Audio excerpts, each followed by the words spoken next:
ഞാൻ ഇവിടെ ഒരു വീഡിയോ പ്ലേ ചെയ്യാം. അതിനുശേഷം എങ്ങനെയാണ് ഇതുപോലുള്ള ട്രീറ്റ്മെന്റുകൾ അശാസ്ത്രീയമാകുന്നത് എന്ന് നിങ്ങൾക്ക് മനസ്സിലാകുന്ന രീതിയിൽ ഞാനൊന്ന് വിശദീകരിച്ചു തരാം.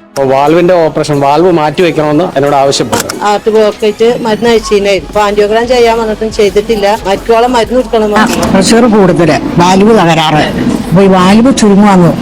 അപ്പൊ മരണം വരെ അത് കഴിക്കണം. എനിക്ക് ട്രീറ്റ്മെന്റ് തന്ന് രോഗം പൂർണ്ണമായിട്ട് മാറി.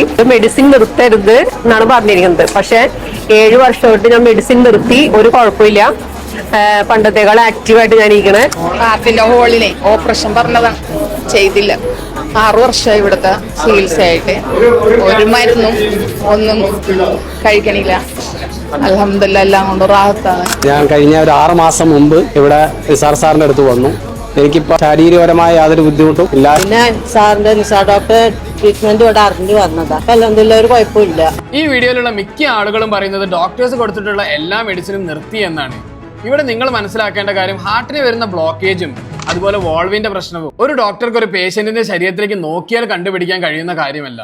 ഇതിന് ഒരുപാട് ടെസ്റ്റുകളും അതിനുശേഷം വന്നിട്ടുള്ള ഈ ടെസ്റ്റുകളുടെ റിസൾട്ട് എല്ലാം അനലൈസ് ചെയ്തിട്ടാണ് ഡോക്ടേഴ്സ് ഹാർട്ട് ഡിസീസ് ഡയഗ്നോസ് ചെയ്യുക. അതിനുശേഷം സർജറി വേണ്ടവർക്ക് സർജറിയും, അക്യൂട്ട് കൊറോണറി ആർട്ടറി ബ്ലോക്കേജ് ആണെങ്കിൽ മെഡിസിനും ഡോക്ടേഴ്സ് സജസ്റ്റ് ചെയ്യാറുണ്ട്. ഇതുപോലുള്ള പേഷ്യന്റിന്റെ കോംപ്ലിക്കേഷൻസും അതുപോലെ കണ്ടീഷനും എല്ലാം മനസ്സിലാക്കിയാണ് ഡോക്ടേഴ്സ് സാധാരണയായിട്ട് ട്രീറ്റ്മെന്റ് സജസ്റ്റ് ചെയ്യാറുള്ളത്. ഇനി ഞാൻ മുന്നേ പ്ലേ ചെയ്തിട്ടുള്ള വീഡിയോയിലുള്ള ആരെങ്കിലും എന്റെ ഈ വീഡിയോ കാണുന്നുണ്ടെങ്കിൽ ഒന്നുകൂടെ ഒരു കാർഡിയോളജിസ്റ്റിനെ കൺസൾട്ട് ചെയ്ത് അവർ പറയുന്ന ടെസ്റ്റുകൾ എല്ലാം ചെയ്ത് നിങ്ങളുടെ ഹാർട്ടിന്റെ ബ്ലോക്കേജ് കൂടിയിട്ടുണ്ടോ എന്ന് പരിശോധിക്കുന്നത് നല്ലതായിരിക്കും. കാരണം നിങ്ങളുടെ അസുഖം മാറിയെന്ന് ഉറപ്പുവരുത്തേണ്ടത് നിങ്ങളുടെ ആവശ്യമാണ്. അല്ലാത്ത പക്ഷം ഏതെങ്കിലും ഒരു ട്രീറ്റ്മെന്റ് ചെയ്യുന്ന ആൾ പറയുന്നതും കേട്ട് ടെസ്റ്റുകളും ചെയ്യാതെ അതുപോലെ മരുന്നുകളും കഴിക്കാതെ ഇരുന്നാൽ ഏറ്റവും കൂടുതൽ നഷ്ടം ഭാവിയിൽ ഉണ്ടാകാൻ പോകുന്നത് ചിലപ്പോൾ നിങ്ങളുടെ വീട്ടുകാർക്കായിരിക്കും. കാരണം ഇതുപോലെ മരുന്നുകളൊന്നുമില്ല എന്ന് പറഞ്ഞ് നിങ്ങളുടെ രോഗം മാറ്റിയെന്ന് ആരെങ്കിലും അവകാശപ്പെടുന്നുണ്ടെങ്കിൽ വേറെ ഏതെങ്കിലും ഒരു ഹോസ്പിറ്റലിൽ പോയിട്ട് എല്ലാ ടെസ്റ്റുകളും ചെയ്തത് ഉറപ്പുവരുത്തേണ്ടത് നിങ്ങളുടെ ഉത്തരവാദിത്തമാണ്. അപ്പോൾ ഈ വീഡിയോ ഉപകാരപ്രദമാണെങ്കിൽ മറ്റുള്ള എല്ലാവരിലേക്കും ഒന്ന് എത്തിക്കാൻ ശ്രമിക്കുക. I hope this video is informative. Thank you for watching.